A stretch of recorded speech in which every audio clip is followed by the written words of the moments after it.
D'où est-ce qu'elle vient, de cette décision? Le prix du sac de 50 kg de farine coûtait 20 000 francs.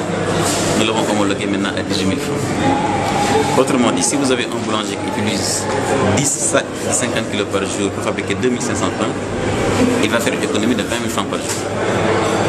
20 000 francs par jour, si vous le rapportez sur le mois, ça lui fait pratiquement une économie de 600 000 francs dans le mois.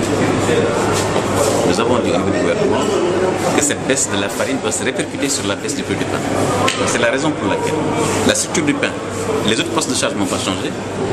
Le seul qui a changé, et ce qui est normal, c'est que la farine qui coûtait 20 000 francs coûte maintenant 18 000 francs. Et c'est cela qui a été répercuté sur le prix du pain. À Dakar, c'est effectif depuis mardi dernier sur l'ensemble des départements de Dakar. Maintenant, au niveau des régions, ce que nous avons dit, c'est qu'il s'est passé qu'il y a ce qu'on appelle le Conseil régional de la consommation, présidé par le gouverneur. Le gouverneur de la région réunit les commerçants, et les boulangers, et les vendeurs de farine, et tous les acteurs. Et c'est eux justement qui définissent, qui fixent le nouveau prix du pain en tenant compte de ce qu'on appelle le différentiel de transport.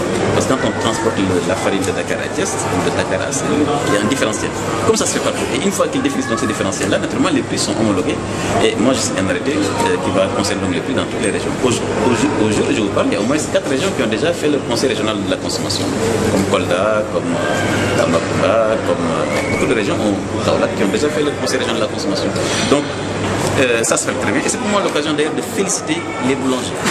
Parce qu'à Dakar, toutes les boulangeries appliquent cette baisse, appliquent cette mesure. Parce qu'elles ne les pénalisent pas.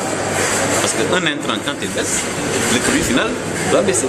C'est comme ça que ça se fait. Et le consommateur doit sentir également cette baisse parce que l'intrant principal a baissé, qui est la farine. Donc naturellement, ça ne pose aucun problème à ce jour. Et ça se passe très très bien. Le problème, c'est qu'ils ont réduit le pain. Comment? Le poids a été réduit. Non, mais vous savez, quand nous avons discuté de cette question, vous savez que quand vous avez le prix du pain avant qui coûtait 175 francs, les consommateurs avaient, et les boulangers avaient ce qu'on appelle un problème de la petite monnaie. Souvent les pièces de 25 francs, de 10 francs ou de 15 francs sont extrêmement rares. Aujourd'hui, si vous êtes boulanger, vous êtes commerçant, vous voulez avoir des pièces de 10 francs, si vous donnez 1000 francs pour avoir 1000 francs en pièces de 10 francs, vous allez payer 20%. Donc c'est une monnaie qui change.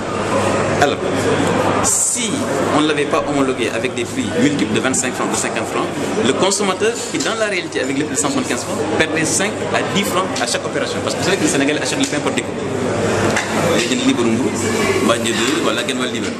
Quand vous achetez la moitié du pain qui doit coûter 90 francs, on vous le vend à 100 francs. Quand vous achetez le quart de pain qui doit coûter 50 francs, et 45 francs, on vous le vend à 50 francs. Donc, si vous pouvez rapporter ça donc, au nombre de pains, parce que je rappelle quand même que c'est 3 millions de pains de baguettes de pain qui sont produits chaque jour au Sénégal. 3 millions. Donc, le consommateur sénégalais perdait entre 5 francs et 10 francs à chaque opération de découpe. Puisque tout simplement, il n'avait pas les pièces de 5 francs ni les pièces de 10 francs. Donc, le fait d'homologuer, d'harmoniser tout ça à 190 grammes, 125 grammes et à 65 grammes, fait qu'aujourd'hui le consommateur n'est plus pénalisé, il a une pièce de 100 francs, il a une pièce de 50 francs et ces pièces-là sont beaucoup plus fréquentes que les pièces de 5 francs ou de 10 francs. Donc il n'y a pas de problème en réalité sur ça. Il faut simplement savoir, et les journalistes vous devez le dire, avec cette baisse du sac de farine de 20 000 à 18 000, le gramme du pain est passé de 0,83 francs à 0,79 francs. Donc, en tout état de cause, le consommateur gagne sur l'ensemble des poids qui ont été proposés, mais en tenant compte également du fait qu'il ne faut pas que le consommateur soit pénalisé sur les petites monnaies, souvent qu'on ne les retourne pas. Donc, c'est une opération très très bien, parce que d'abord, elle préserve, je dis toujours, la rentabilité des entreprises, des meuniers et des boulangers, mais aussi, elle protège aussi le consommateur dans